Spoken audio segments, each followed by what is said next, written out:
علي وسيدتنا فاطمة وسيدتنا زينب وسيدنا حسن وسيدنا حسين وعلى آله وصحبه وبارك وسلم اللهم صل على سيدنا ومولانا محمد وعلى سيدنا الحمدللہ رب العالمین والصلاة والسلام علی سید الانبیاء والمرسلین اللہم صلی علی سیدنا و مولانا محمد وعلی آلہ واصحابہ وبارک وسلم وصلی علیہ۔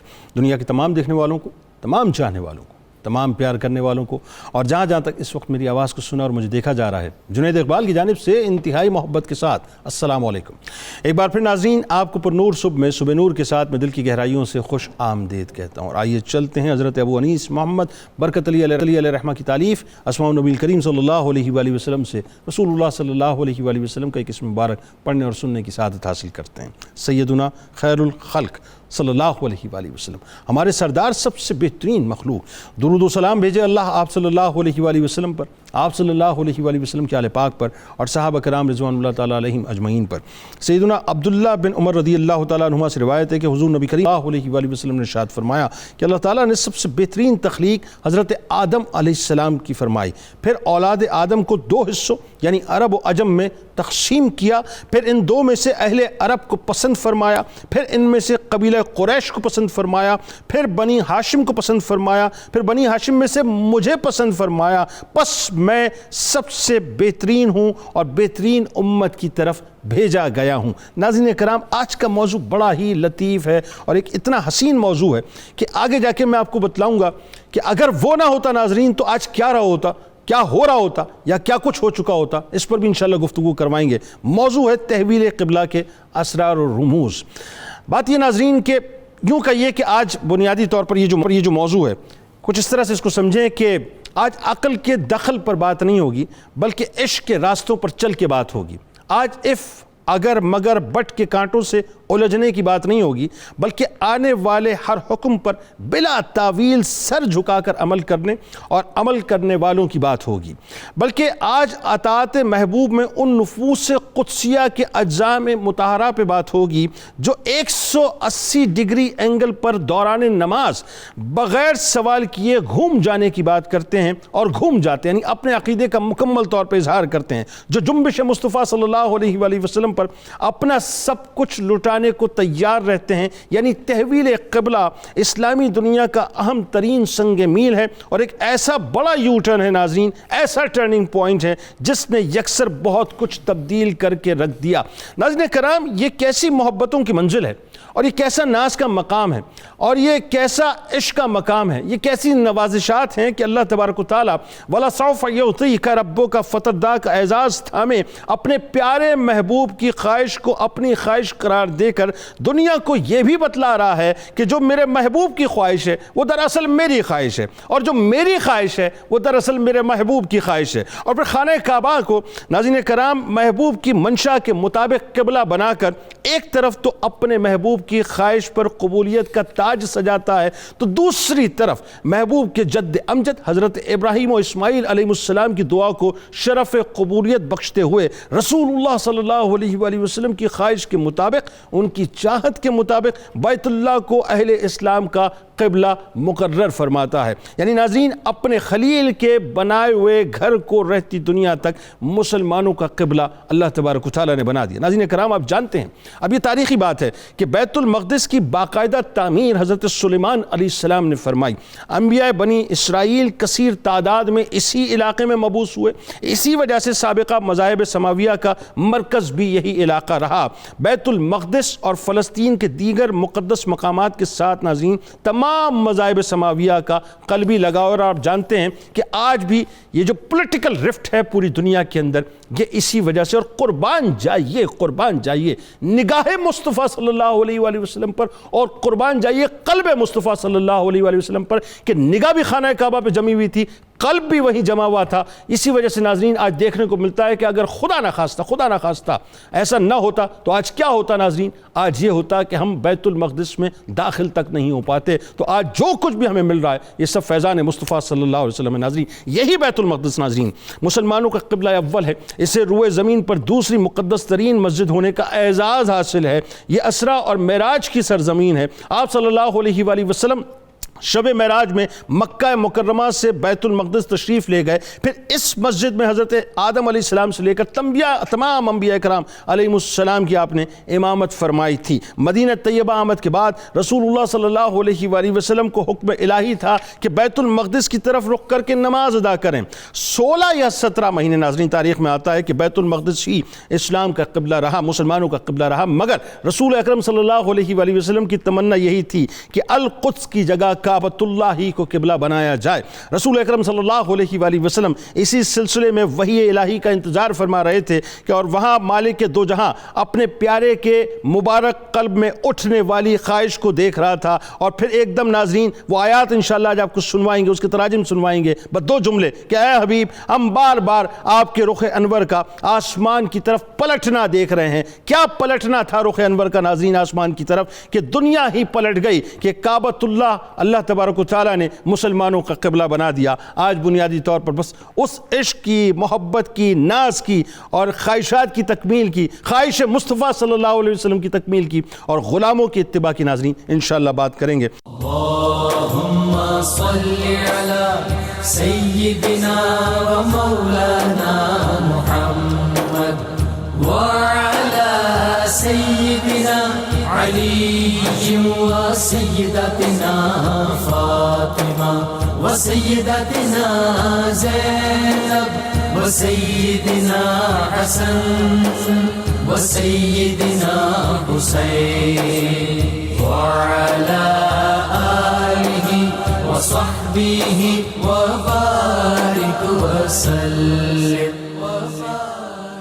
اللہم صلی علی سیدنا و مولانا محمد وعلی سیدنا علی و سیدتنا فاطمہ و سیدتنا زینب و سیدنا حسن و سیدنا حسین وعلی آلہ وصحبہ وبارک وسلم۔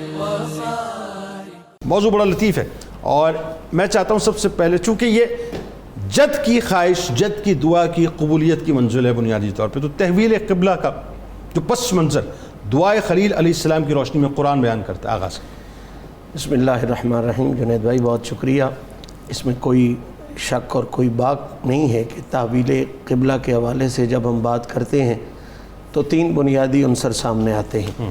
سب سے پہلے دعائے خلیل، پھر مرضی سرکار دو عالم صلی اللہ تعالیٰ علیہ وسلم، اور پھر اتباع غلامان مصطفیٰ۔ یہ 3 چیزیں ملیں تو یہ پوری جو داستان ہے وہ مکمل ہوتی ہے۔ ابراہیم علیہ السلام کی ذات کے حوالے سے قرآن مجید فرقان حمید نے یہ بات بہت وضاحت کے ساتھ کی ہے کہ ابراہیم علیہ السلام اس لیول کے تھے اور یہ مقام اور یہ سٹیٹس ان کا انبیاء میں تھا۔ وَإِذِ ابْتَلَىٰ إِبْرَاهِيمَ رَبُّهُ بِكَلِمَاتٍ فَأَتَمَّهُنَّ کہ اللہ فرماتا ہے ہم نے بہت سے طریقوں سے ان کا امتحان لیا لیکن انہوں نے کمال کامیابی حاصل کی، اور پھر ہوا کیا، کہا انی جاعلک للناس اماما۔ پھر اس کامیابی کے بدلے میں رب کہتا ہے میں نے ابراہیم کو پوری انسانیت کا امام بنا۔ اللہ اکبر، سبحان اللہ، سبحان۔ اور یہ سلسلہ پھر چل رہا ہے، چلتا رہے گا، اور یقیناً یہ قائم و دائم ہے۔ اس امامت پر پھر مہر جو ہے وہ نبی کریم صلی اللہ علیہ وسلم سے لگوا دی، اب وہ امامت جاری و ساری ہے۔ ابراہیم علیہ السلام کے ذمے اللہ تعالیٰ نے یہ لگایا کہ میرا جو پہلا گھر ہے زمین پر، یہ میں ناظرین کو عرض کر دوں کہ کعبہ پہلی دفعہ ابراہیم علیہ السلام نے نہیں بنایا۔ کعبہ جو ہے یہ سب سے پہلا گھر ہے زمین پر خدا کا جو بنا ہے، اور ایک روایت کے مطابق تو فرشتوں نے بنایا اور ایک روایت کے مطابق جناب آدم علیہ السلام نے بنایا. سبحان اللہ. تو یہ پھر ادوار زمانہ کے ساتھ اس کی تعمیر میں خرابیاں آ گئیں، گر گیا، سیلاب آئے، بہت سی وجوہات ہیں، لمبی بات ہے، میں اس کی طرف نہیں جا سکتا. لیکن ابراہیم علیہ السلام کو پھر حکم ہوا کہ انہی بنیادوں پر انہیں استوار کیا جائے. یعنی ایک ڈیوائن پلان تھا. بالکل ڈیوائن پلان ہے. اور پہلا گھر جو زمین پر ہے وہ کعبہ ہی ہے، اور اوپر بھی اس کے ایک خاص کعبہ ہے، بیت المعمور. ہاں کبھی اس کعبے پر بھی بات کریں گے. لیکن یہ ایک سسٹم ہے، ایک پلان ہے، اور پورے نظام کے ساتھ. اور میں تو اس سسٹم میں یہی سمجھتا ہوں کہ ڈیوائن پلان ہونے کے ساتھ ساتھ اس کے بیت المقدس کی طرف جانے میں اور کعبے کی طرف آنے میں، دونوں میں عزت محمد مصطفیٰ کی. سبحان اللہ. حقیقت جو راز ہیں وہ عزت مصطفیٰ دکھانے والی ہے. اچھا قرآن جو ایڈریس کرتا ہے ابراہیم قرآن کہتا ہے وَيَرْفَعُ إِبْرَاهِيمُ الْقَوَاعِدَ مِنَ الْبَيْتِ وَإِسْمَاعِيلُ، کہ جب ابراہیم علیہ السلام اللہ کے حکم کے مطابق گھر بنا رہے تھے. اور یہاں پہ ایک مزے کی بات ہے، قرآن میں لفظوں کا سمندر ہوتا ہے. ابراہیم علیہ السلام کے بیٹے اسحاق علیہ السلام بھی تو تھے. بالکل ٹھیک ہے. یہاں پر جب تعمیر کی ضرورت آئی تو اسماعیل علیہ السلام کی بات ہے. وہ اسماعیل بنا رہے تھے اس لیے کہ حضور نے نسل اسماعیل سے آنا، جو مرکز بننے والی بات تھی وہ حضور کی ذات تھی. تو اسماعیل علیہ السلام اور ابراہیم علیہ السلام مل کے بنا رہے تھے. تو جب بنا تو انہوں نے دعا کی کہ یا اللہ ہم نے یہ گھر بنایا ہے، اسے امن والا بنا، اس کے شہریوں کو رزق عطا فرما اور برکتیں عطا فرما. اور ساتھ میں جو دعا کی وہ کمال کی بنیادی دعا جو حضور نے بھی کہا تھا کہ میں دعائے ابراہیم. یہ سب قرآن میں دعائیں. جی بالکل. یہ پورا رکوع ہے پہلے پارے کی سورہ بقرہ، غالباً 124 آیت سے لے کے آگے تک یہ چل رہا ہے. تو پوری وہ آیات موجود ہیں. اور سب سے بڑی وہ دعا جس کو حضور نے بھی کون فرما کہا میں دعائے ابراہیم ہوں، وہ کیا تھی؟ ربنا وابعث فیہم رسولا منہم یتلو علیہم آیاتک ویعلمہم الکتاب والحکمت ویزکیہم انک انت العزیز الحکیم. کعبے کو بنا کے باپ بیٹے نے دعا کی کہ یا اللہ ہم نے تو اسے بنانا ہی تھا، اب اس کو بسانے والا بھی بھیج، اس کو ہمیشہ کے لیے آباد کرنے والا بھی بھیج، اور اس کی عزتوں کو بام عروج تک پہنچانے والا بھی. سبحان اللہ. تو گویا یہ دعا حقیقت میں وہ خوبصورت اشارہ تھا کہ یہ کعبہ تعمیر اس کی ہم نے کر دی ہے، لیکن اس کو بسانے والا جو ہے وہ ابھی بعد میں آنے والا. اللہ اکبر. وہ تشریف لائے گا اور یہ جو پتھر کا مکان ہے یہ کائنات کا قبلہ بن جائے. اللہ اکبر. یہ دعا ہی بتا گئی ہے وَبَعَثْ فِيهِمْ کہ مکان بنانا ہمارا کام ہے، قبلہ بنانا محمد مصطفیٰ. اچھا پہلی مرتبہ مکان ابراہیم علیہ السلام فزیکلی تم ابراہیم علیہ السلام کہہ سکتے ہیں ایک پوری عمارت کے ساتھ، لیکن کچھ نہ کچھ نشانات اس کے پہلے موجود تھے. اچھا یہاں دعا ہو گئی ابراہیم علیہ السلام کی، اور قرآن نے اس دعا کو جو ہے باقاعدہ مسلمانوں کے سامنے پیش کر دیا، رہتی دنیا تک اس کی تلاوت. اب اس دعا کی تکمیل کی بات آ رہی ہے. یعنی دوسرے جو سوال میرا خیال ہے یہاں پہ پیدا ہونا چاہیے وہ یہ ہونا چاہیے کہ تحویل قبلہ کا جو حکم ہے، جہاں جد کی دعا تھی وہاں اولادوں میں عالم خواہش مصطفیٰ صلی اللہ علیہ وآلہ وسلم کی روشنی میں ہمیں نظر آتی ہے. تو میرا خیال یہاں سے بات کو ہمیں آگے بڑھانا چاہیے کہ سرکار علیہ السلام کا بار بار آسمان کی جانب دیکھنا. جی انبیاء کرام میں تسلسل کے ساتھ جناب حضرت موسیٰ علیہ السلام تک بیت اللہ ہی قبلہ رہا. جناب موسیٰ علیہ السلام سے ہمارے نبی رحمت صلی اللہ علیہ وآلہ وسلم کی آمد تک بیت المقدس قبلہ رہا. ٹھیک. آپ صلی اللہ علیہ وآلہ وسلم کے اظہار نبوت کے بعد 16 یا 17 ماہ تک بیت المقدس کو قبلہ گردان کر اسی کی جانب نماز ادا کی جاتی رہی. ٹھیک ہے. آپ صلی اللہ علیہ وآلہ وسلم بنی سلمہ کی مسجد، جسے ایک مسجد قبلتین کہتے ہیں، اس میں ظہر کی نماز ادا فرما رہے تھے. آپ کی خواہش تھی اور دل میں یہ چاہت تھی کہ اللہ تعالی ہمارا قبلہ بیت المقدس کے بجائے بیت اللہ کو مکہ شریف اللہ کر دے. اس خواہش کے پیچھے بظاہر ایک وجہ، حالانکہ حقیقت میں تو کئی حکمتیں، وہ یہ تھی کہ منافقین اور جو مدینہ طیبہ کے یہودی تھے، ٹھیک، یہ لوگ اعتراض کرتے تھے. اچھا اعتراض کیا تھا کہ آپ ایک نئے دین، نئی شریعت کا دعویٰ کرتے ہیں، لیکن قبلہ ہمارا ہے جس جانب آپ نماز پڑھتے ہیں۔ ٹھیک ہے، تو اللہ تعالیٰ کی بارگاہ میں آپ کی یہ چاہت تھی، تو دوران نماز ہی آپ دوسری رکعت میں آسمان کی طرف چہرہ اٹھا رہے ہیں اور دل میں چاہت ہے کہ آج ہمارا قبلہ تبدیل ہو جائے اور بیت اللہ قبلہ بن جائے۔ تو اللہ تعالیٰ نے اسی حالت میں وحی نازل فرمائی۔ اچھا، اور اس آیت میں محبوب علیہ الصلوۃ والسلام کی خواہش اور چاہت کا سارا نقشہ کھینچا گیا۔ اللہ قد نرا تقلب وجہک فی السماء، اے محبوب ہم آپ کا چہرہ آسمان کی طرف بار بار اٹھنا دیکھ رہے ہیں۔ اللہ اکبر، فَلَنُوَلِّيَنَّكَ قِبْلَةً تَرْضَاهَا، ہم ضرور آپ کو اس قبلہ کی طرف پھیر دیں گے جس سے آپ راضی ہیں، اللہ جو آپ کی خواہش ہے۔ اللہ، پھر حکم ہو گیا فَوَلِّ وَجْهَكَ شَطْرَ الْمَسْجِدِ الْحَرَامِ، آپ اپنے چہرے کو مسجد حرام کی طرف پھیر لیجیے۔ اللہ، اسی وقت نبی کریم علیہ الصلوۃ والتسلیم نے اپنا چہرہ مبارک اس طرح گھمایا کہ آپ کو پورا پلٹ کر آنا پڑا۔ اچھا، بیت المقدس مدینہ طیبہ میں کھڑے ہوں تو اس طرح ہوگا کہ اگر آپ نے قبلہ کی طرف منہ کیا ہوا ہے، موجودہ جو بیت اللہ شریف ہے، تو بیت المقدس پشت کی جانب ہوگا، جی، تو آپ گھوم کر پھر قبلہ شریف کی جانب آئے، وہ اپوزٹ سائڈ پہ تھا۔ اپوزٹ آئے۔ ہاں، ٹھیک تو سارے صحابہ اکرام پھر گھوم کر پیچھے ہو گئے، نبی کریم علیہ الصلوۃ والسلام سامنے ہو گئے۔ اچھا، اس طرح نماز مکمل کی گئی۔ نبی کریم صلی اللہ علیہ وآلہ وسلم کی خواہش پر کعبہ قبلہ بنا۔ ٹھیک ہے، کعبہ قبلہ بننے میں حضور کا محتاج ہے، حضور رحمت للعالمین ہے، بالکل ٹھیک، اور کعبے کو بھی رحمت مصطفیٰ سے حصہ بنا۔ اللہ اکبر، ہاں میں یہ کہہ سکتا ہوں کہ کعبے کو شاید یہ کیفیت محسوس ہوتی ہو کہ حضور علیہ الصلوۃ والسلام کو پشت ہو رہی ہے، کیونکہ جانب مصطفیٰ صلی اللہ علیہ وسلم چہرہ اقدس دیکھنے کی اس میں تمنا خواہش ہوگی کہ حضور کا چہرہ میری طرف ہو تو میں حضور کے چہرے سے مستفید ہوں اور مجھے یہ توفیق مل جائے، یہ سعادت مل جائے کہ میں مصطفیٰ کریم علیہ السلام کا قبلہ بن جاؤں۔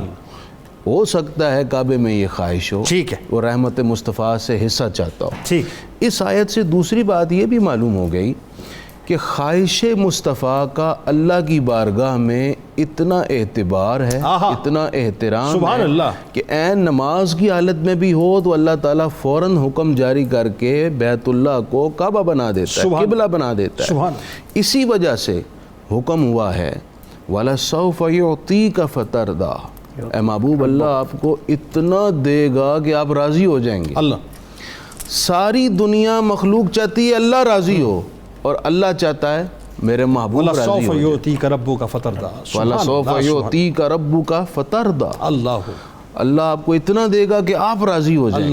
اللہ اپنے حبیب کو راضی کر رہا ہے۔ دوسری بات اس میں حضور علیہ السلام کی خواہش کا اتنا احترام، جیسے آپ نے بھی سنا، اسی لیے حکم ہوا ہے کہ اگر اپنی بخشش بھی کروانی ہے نا حضور سے التجا کرو، وَاسْتَغْفَرَ لَهُمُ الرَّسُولُ لَوَجَدُوا اللَّهَ تَوَّابًا رَحِيمًا، سبحان، اگر حضور نے تمہارے حق میں اللہ کی بارگاہ میں التجا کر دی، چاہت اور خواہش کا اظہار کر لیا، تو اللہ تعالیٰ تم پر اپنی مہربانی فرمائے گا، تمہاری توبہ کو قبول فرمائے گا۔ بالکل ٹھیک، بات آگے بڑھاتے ہیں۔ پروفیسر صاحب، اس میں جو ایک بڑی خاص بات جو میں سمجھتا ہوں کہ آج لوگوں کو پتہ چلنی چاہیے، ساری نشانیاں آپ کی ظاہر واضح ہو چکی تھیں، اب کتابیں بتاتی ہیں کہ ذوالقبلتین کے جو مطلب آپ کے اشارے ہیں، یعنی یہ جو آپ کا وصف تھا خاص، یہ پرانے صحائف میں موجود تھے۔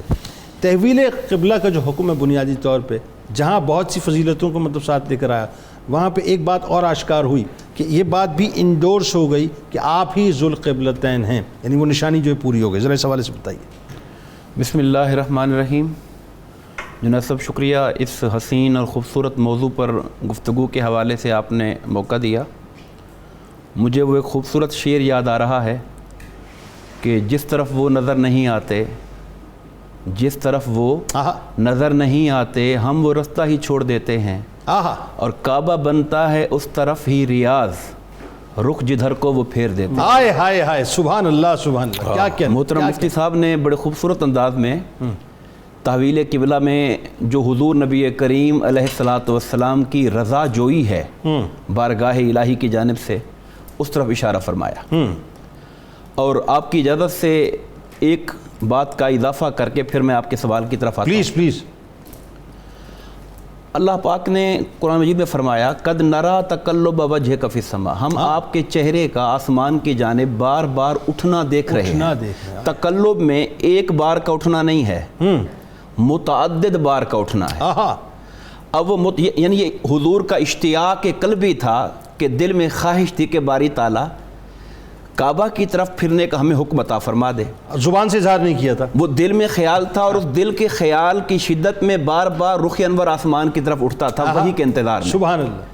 اب جتنی بار اب ہم دیکھتے ہیں کہ یہ جو آیات ہیں تحویل قبلہ کے حوالے سے، دوسرا پارہ شروع ہوتا ہے اور وہاں سے لے کر آیت نمبر 150 تک علماء اس بات کو سمجھتے ہیں کہ اللہ تعالیٰ نے ایک بار میں نہیں کہہ دیا کہ ٹھیک ہے حبیب آپ کی خواہش کو مان لیا، آپ رخ انور کو پھیر لیجئے کعبہ کی. بالکل ٹھیک ہے. بات ایک دفعہ کہنے سے بھی ختم ہو سکتی تھی، مگر پلٹ پلٹ کے اللہ پاک بار بار کہتا ہے فَوَلِّ وَجْهَكَ شَطْرَ الْمَسْجِدِ الْحَرَامِ، ابھی پھیر لیجئے اپنے چہرے کو مسجد حرام کی طرف. پھر دوبارہ کہتا ہے پھیر لیجئے اپنے چہرے کو مسجد حرام کی طرف. پھر کہتا ہے ایمان والو تم سارے پھیر لیا کرو اپنے چہرے کو مسجد حرام کی طرف. پھر کہا سفر سے نکلیں تو پھر پھیر لیا کریں مسجد کی طرف. یہ جو بار بار اللہ پاک فرما رہا ہے، عرفاء اور اہل ادب اور عشق یہ کہتے ہیں کہ جتنی بار سرکار نے اپنے سر انور کو اٹھایا تھا، رب نے ہر بار اللہ کے اپنے حبیب کی رضا جوئی کے لیے ہر بار نیا حکم جاری فرمایا. سبحان اللہ سبحان اللہ سبحان اللہ. تو جنید صاحب جو سوال آپ نے کیا کہ کتب سابقہ کے اندر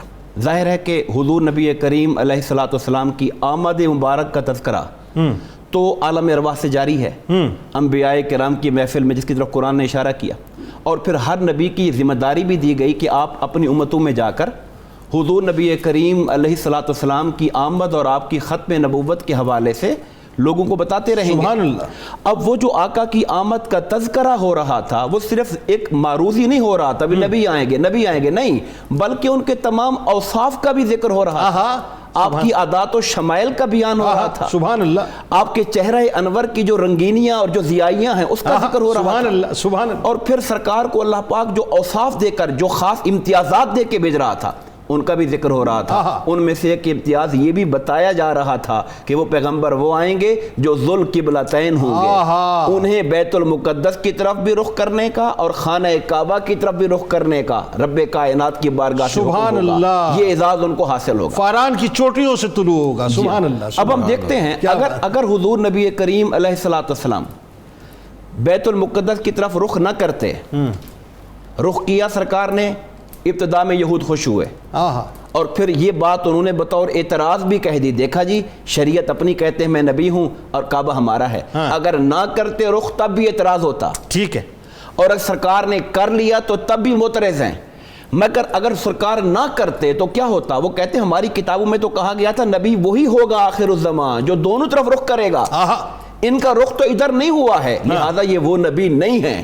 تو سرکار دو عالم کا رخ انور ادھر کرایا گیا تاکہ کتب سابقہ کے ماننے والے جو لوگ ہیں اہل کتاب ان کی تسلی ہو سکے کہ یہ وہی نبی منتظر ہیں جس کا تم راہ تک رہے. اچھا ایک بات، اب یہ بڑا اہم آپ نے نقطہ اٹھا دیا، میں چاہتا ہوں اس میں تھوڑی سی گفتگو ہو جائے. ذو القبلتین کی نشانی سرکار علیہ السلام کی جیسے ہی تحویل قبلہ کا حکم آیا وہ پوری ہو گئی. ٹھیک ہے. اچھا یہ وہی لوگ تھے نا جو اس طرح پہچانتے تھے جیسے اپنی اولادوں کو پہچانتے تھے، اور یہ وہی لوگ تھے کہ آپ کی آمد سے قبل جو ہے آپ کی آمد کے جو ہے وہ اپنے انتظار کرتے تھے اور آپ کی آمد سے قبل آپ کے توسط سے دعا کرتے تھے. ایسا ہی ہوتا تھا. آمد کے بعد ڈینائی کیا، ڈینائل موڈ پہ آگے چلیں جی آگے. یہ تو نشانی ایسی تھی کہ اب تو مان جاتے، اب بھی نہیں مانے وہ. دیکھیں اسی لیے تو خدا نے فرمایا سَيَقُولُ السُّفَهَاءُ، یہ بے وقوف لوگ ان قریب کہیں گے. اگر ان میں دانائی اور عقل کی رمق ہوتی تو وہ یہ اعتراض کبھی نہ کرتے. سیقول سے جو شروع کیا، سیقول السفہاء، یہ تو ایک اعتبار سے قرآن کی غیبی خبر ہے کہ ابھی انہوں نے کہا نہیں، ان قریب کہیں گے، ان قریب یہ بے وقوف کہیں گے. یہ قرآن مجید پہلے بتا دیا، قرآن مجید اور ہمارے آقا کریم کی حقانیت کی دلیل ہے. ایک غیبی خبر دی اور کہا بیوقوف کہیں گے. انہیں کم از کم یہ تو احساس کرنا چاہیے تھا کہ ہم یہ بات کہہ کر بیوقوفوں کے دائرے کے اندر شامل ہو جائیں گے. انہوں نے اس کا بھی لحاظ نہیں کیا اور یہ بات کہی, یہ اعتراض کیا اور قرآن کی بات کو حق اور سچ ثابت کیا. اور ان کا یہ معترض ہونا ان کی عقل کی خست کی علامت تھی اور ان کی بیوقوفی کی علامت تھی کہ جس بات کو اللہ تعالیٰ نے حضور کا امتیاز بنا کر اور آپ کی دلیل نبوت بنا کر تمہاری کتابوں میں لکھا ہے, اس پر معترض ہو کر تم ان کے رستے سے ہٹ رہے ہو. اسی لیے کہا گیا کہ حبیب یہ کٹ حجتی کرنے والے, بحث کرنے والے لوگ ہیں, آپ ان کی باتوں میں نہ الجھیے گا. اے ایمان والو, تم اپنے حبیب کریم علیہ الصلوۃ والسلام کی اطاعت اور اتباع میں مگن رہو اور اللہ کی عبادت میں مست رہو اور اس باتوں پر نہ جاؤ. اللهم صل على سيدنا ومولانا محمد وعلى سيدنا علي وسيدتنا فاطمة وسيدتنا زينب وسيدنا حسن وسيدنا حسين وعلى آله وصحبه وبارك وسلم.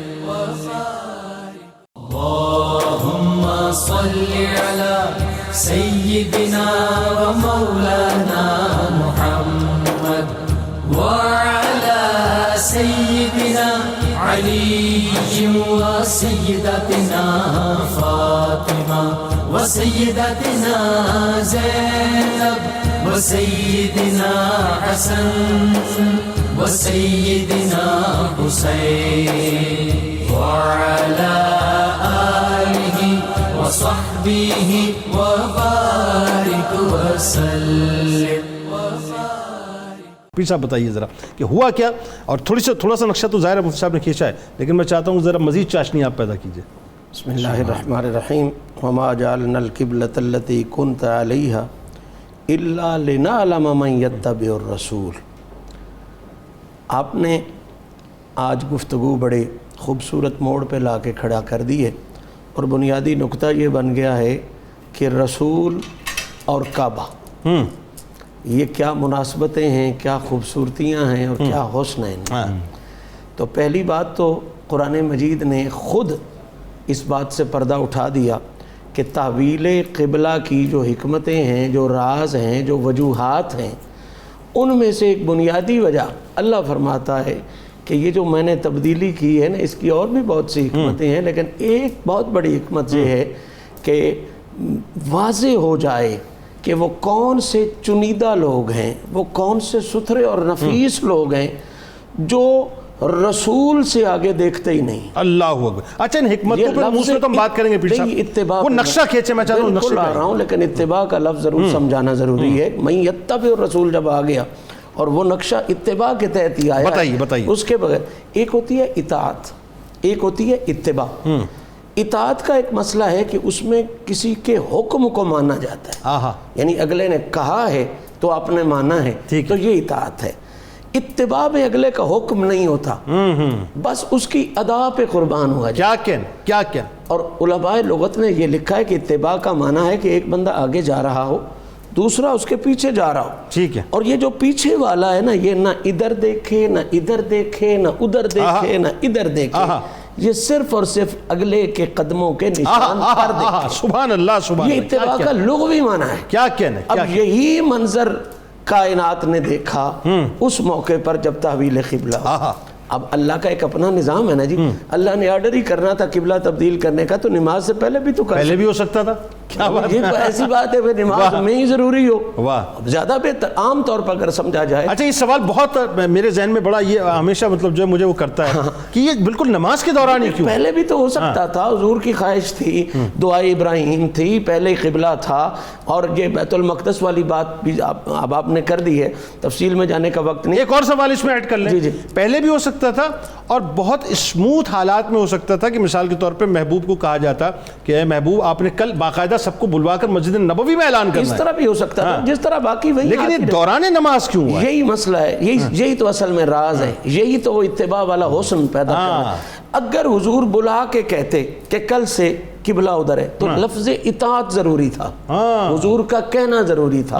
اب حضور کو ایسے موقع پر وحی آئی جب حضور نے کہا کچھ نہیں، اللہ کیا اللہ، اور یہی مزہ تھا کہ نبی کچھ نہ کہے، بس نبی کی ادا کو دیکھ کے اس کے قدموں کی نشانوں کے پیچھے یہ سارے مڑ جائیں، تو پھر یہ مقام محبوب ادا کو اداؤں کو مطلب ادا کو ادا کرنے کا نام ہی یعنی میں نے اتباع کا لفظ کہا نا کہ اگلے کے قدموں کے نشانوں کی طرف آپ کی صرف توجہ، اور پھر اتباع میں اگلا ضروری یہ ہوتا ہے کہ یہ نہیں پوچھنا کہ تو ادھر کیوں موڑ رہا ہے، تو ادھر کیوں موڑ رہا ہے، پچھلے میں یہ سوال کا پیدا ہو جائے اتباع ختم ہو جاتی ہے۔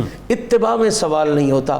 سب سے بڑی اتباع رسول کا منظر تحویل قبلہ میں ہے، سبحان، جو صحابہ نے پیش کیا، اور صحابہ کے یہ خصائص میں سے ہے، صحابہ کے اعلیٰ ترین امتیازات میں سے ہے کہ یہ وہ جماعت ہے کہ دوران نماز انہیں پہلے سارے حکموں کا علم تھا، اب جب وہی آئی ہے تو وہ حضور پر آئی ہے، صحابہ کی طرف تو نہیں آئی، انہیں تو اس حکم کا پتہ ہی نہیں ہے، علم ہی نہیں ہے، حضور مڑے ہیں اور بالکل اپوزٹ سائڈ پر، 180 ڈگری پہ، opposite side, total opposite side پر، تو کسی نے تھوڑی جھجک نہیں محسوس کی، کسی نے یہ نہیں کہا کہ یہ کیا ہو رہا ہے، اس طرح کر فوراً حضور کے پیچھے مڑے، اور اسی بات کو اللہ تعالیٰ نے ان کی عزت کے طور پہ بیان اچھا کیا۔ ایک بات جیسے مفتی صاحب نے بیان کی، تھوڑا سا اس بات کو اور کھولتے ہیں، ایک نقشہ بلا تمثیل بناتے ہیں کہ سرکار علیہ السلام امامت فرما رہے ہیں، تشریف فرمائیں، ظاہر ہے پیچھے صحابہ کی جماعت ہے، کیا ان کے پیچھے خواتین کی بھی جماعت تھی؟ ایسا ہی؟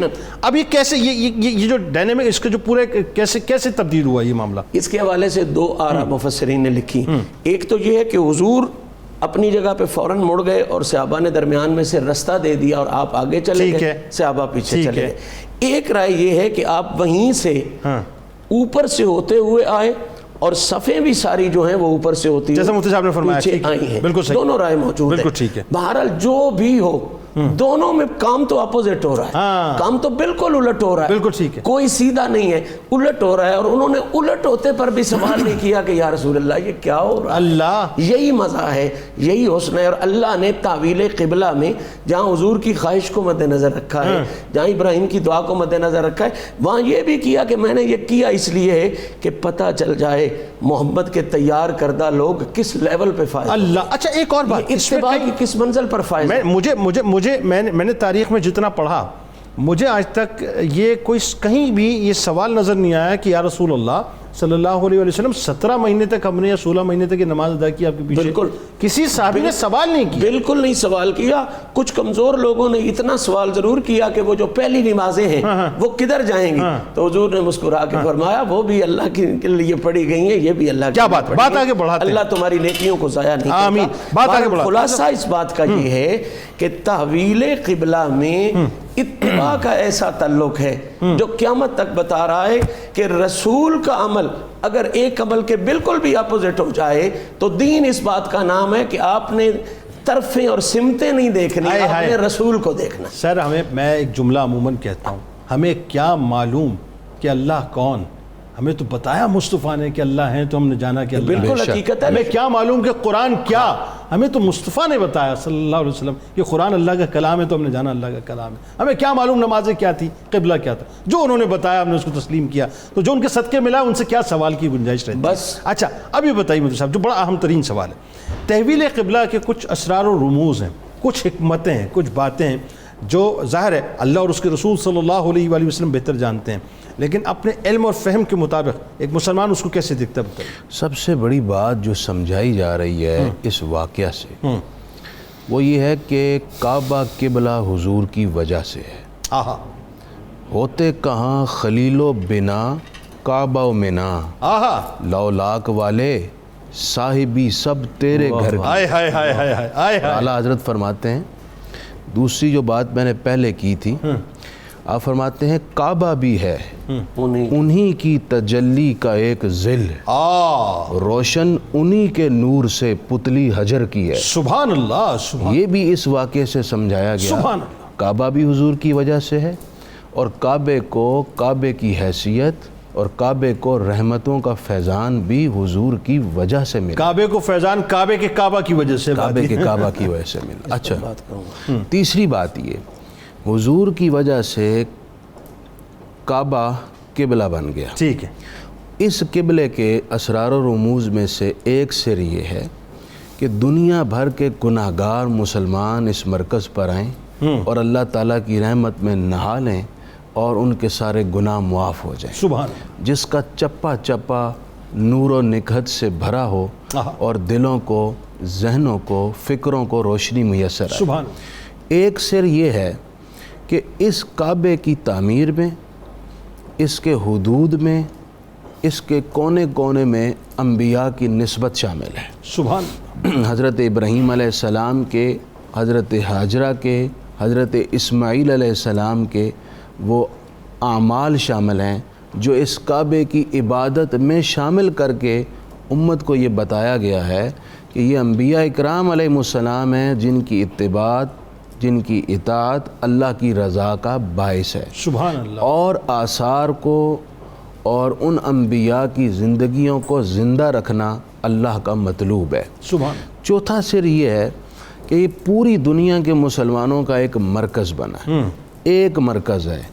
اس سے وحدت کا سبق دیا گیا کہ ساری امت مسلمہ جو ایک نبی کو آخر نبی مانتی ہے، ایک بیت اللہ کو اپنا قبلہ مانتی ہے، تو ان کا سب کا وحدت کا جو سرا ہے وہ بیت اللہ. یعنی آپ کی بات سے میں یہ سمجھ رہا ہوں کہ اگر یہ بیت المقدس ہی رہتا تو ظاہر دیگر جو سماوی جتنے بھی مذاہب ہیں وہ بنیادی طور پر اپنا بھی کلیم کرتے، ان کے لوگ بھی وہاں موجود ہوتے، تو آپ کی جو ایک انفرادیت ہے وہ محسوس نہیں ہوتی. بالکل ٹھیک ہے، وہ رکھی گئی، ان سے شناخت الگ رکھی گئی مسلمانوں کی. اللہم صلی علی سیدنا و مولانا محمد وعلی سیدنا علی و سیدتنا فاطمہ و سیدتنا زینب و سیدنا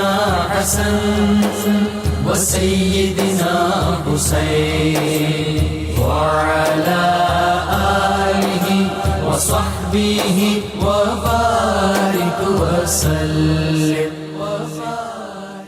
اللہم صلی علی سیدنا و مولانا محمد وعلی سیدنا علی و سیدتنا فاطمہ و سیدتنا زینب و سیدنا حسن و سیدنا حسین وعلی آلہ وصحبہ وبارک وسلم. آخر میں ڈاکٹر صاحب فائنلی اب اس میں ایک اور بڑا زبردست نامہ ہے، اور وہ ایسا ہے کہ میں جب اس کے بارے میں پڑھ رہا تھا تو دیکھیں، ایک تو یہ کہ سرکار علیہ السلام بذات خود تشریف فرمائے، امامت فرما رہے ہیں، ظاہر ہے وہ نورانی جس میں اثر موجود ہے. اب آپ جہاں گھوم جائیں گے لوگوں کا قبلہ وہی ہے، وہ تو جنبش ابرو مصطفیٰ صلی اللہ علیہ وسلم پہ چلنے والے لوگ ہیں نا. لیکن ایک منظرنامہ اور ہے، وہ منظرنامہ یہ ہے کہ جس وقت نماز ختم ہو گئی تو صحابہ جب باہر نکلے، اس میں بنو اشل اور دیگر مساجد کی بات آتی ہے کہ جہاں جہاں سے وہ نکلے اور نمازیں ادا ہو رہی تھیں تو اعلان کرتے ہوئے گئے کہ قبلہ تبدیل ہو گیا. کسی نے سوال نہیں کیا، یہاں اعلان ہوا، یہاں فوراً جو ہے قبلے جو ہے تبدیل کر دیا. یہ ذرا بتائیے یہ کیا کیفیات ہے؟ جی بالکل بجا فرمایا آپ نے. وہ لوگ جو سرکار دو عالم صلی اللہ علیہ وسلم کے پیچھے نماز پڑھ رہے تھے انہیں تو کسی آواز کی بھی ضرورت نہیں پڑی. بالکل ٹھیک. وہ تو آپ نے جیسا فرمایا کہ آقا کریم علیہ الصلوۃ والسلام کو پھرتا دیکھا تو انہوں نے بھی اپنے رخ سرکار کے پیچھے پھیر لیے. جہاں تک باقی مساجد کا تعلق تھا تو یہاں سے نماز پڑھنے کے بعد جب لوگ گئے باہر کو اور انہیں کسی جگہ پر کسی مسجد میں یا کہیں پر نماز پڑھتے دیکھا تو انہوں نے کہا کہ ہم نے حضور نبی کریم علیہ السلام کے پیچھے نماز پڑھی ہے اور آپ نے اپنے چہرہ انور کو بیت المقدس سے خانہ کعبہ کی طرف پھیر دیا ہے. تو یہ ایک جو صحابی اور متقی فرد کی جو آواز تھی اس آواز کو ہی اللہ اور اس کے رسول کی آواز سمجھا اور دوران نماز انہوں نے اور دوران نماز کے اندر رخ کو پھیر دیا، جسے ہم کہتے ہیں خبر واحد کی جو حجیت ہے. حدیث پاک کے اندر ایک قسم ہوتی ہے جس کو خبر واحد کہتے ہیں کہ اگر ایک خبر دینے والے صحابی ہوں تو ان کی خبر بھی معتبر ہے. اس کی سب سے بڑی دلیل یہ واقعہ ہے کہ ایک صحابی وہاں سے گزرے، انہوں نے آواز دی کہ جناب قبلہ بدلنے کا حکم آ چکا ہے، تو انہوں نے بغیر بحث و تمیز یا سلام پھیر کے پہلے پوچھا لگا جی کدھر آیا ہے، کس نے کہا ہے، کب کہا ہے، انہوں نے اس خبر پر اعتماد کیا اور خبر پر اعتماد کر کے اپنے چہروں کو بیت المقدس سے خانہ کعبہ کی طرف پھیر لیا۔ اچھا وہ کیسے سچے لوگ تھے، وہ کیسے اچھے لوگ تھے کہ انہوں نے یہ نہیں پوچھا، کوئی مطلب انہوں نے جسٹیفیکیشن نہیں مانگی، تحقیق نہیں کی، یہاں صحابی کی آواز آئی اور صحابہ نے جو اپنے قبلے درست کر دی۔ دیکھیں جی یہ جو قاعدہ ہے الصحابہ کلہم عدول، کہ صحابہ سارے کے سارے عادل ہیں، اور خاص طور پر حضور نبی کریم علیہ الصلوۃ والسلام سے روایت کرنے کے حوالے سے ٹھیک ہے، جب صحابی کا بیان آ جائے تو اس پہ کوئی جرح نہیں ہوتی، اس پہ کوئی بحث نہیں ہو سکتی، ٹھیک ہے، ان کا فرمان برحق ہوا کرتا ہے۔ سبحان اللہ۔ وہ جو اللہ نے فرمایا یا ایھا الذین آمنوا ان جاءکم فاسق بنبأ فتبینوا، اگر کوئی فاسق بات کرے گا تو چھان بین کریں گے، ٹھیک ہے، لیکن اگر میرے آقا کا صحابی بات کرے گا تو یہ اس کے عادل ہونے کی دلیل ہوگی، اس کے اوپر کوئی کلام نہیں کیا جائے گا۔ ایک بات اور بتائیے آخر میں جو بہت ضروری ہے کہ یہ تو اعلان ہو گیا، اب ظاہر ہے یہ آہستہ آہستہ جیسے جیسے پتہ چلتا گیا تو لوگ جو ہے پھر اس کے بعد اپنا قبلہ درست کرتے چلے گئے، تبدیل کرتے چلے گئے، اس طرح سے یہ سلسلہ آگے بڑھا۔ جی جہاں تک خبر پہنچی اور جو حالت نماز میں تھے انہوں نے اسی ٹائم رخ پھیر لیا، ٹھیک ہے، اور نماز جب اگلی نماز آئی باقاعدہ طور پہ جو رخ پھیر کے نماز پڑھی گئی پوری نماز وہ عصر کی نماز پڑھی گئی جو اس کے بعد آئی تھی۔ ٹھیک ہے، بہت شکریہ آپ تینوں احباب کا، آپ تشریف لائے۔ آئیے کتاب الشفا کی جانب چلتے ہیں۔ ملازمت کی بحالی کا عمل، اگر کسی شخص کی ملازمت کو خطرہ ہو یا ختم ہو گئی ہو تو نماز عشاء کے بعد 2 رکعت نفل ادا کریں، 11 بار درود ابراہیمی اور اس کے بعد 41 بار سورہ فاتحہ پڑھیں۔ یہ عمل 7 دن تک جاری رکھیں، انشاءاللہ ملازمت کے حوالے سے تمام پریشانیاں ختم ہو جائیں گی۔ حضرت شیخ سعدی رحمۃ اللہ علیہ کا قول مبارک ہے، توجہ سے سنیے گا، کہ مصیبت میں حوصلہ نہیں ہارنا چاہیے، مصیبت میں حوصلہ نہیں ہارنا چاہیے، ہمت سے اس کا مقابلہ کرنا چاہیے، ہمت طاقت سے زیادہ کام دیتی ہے۔ اللہم صلی علی سیدنا و مولانا محمد وعلی سیدنا علی و سیدتنا فاطمہ و سیدتنا زینب و سیدنا حسن و سیدنا حسین وعلی آلہ و صحبہ و بارک وسلم۔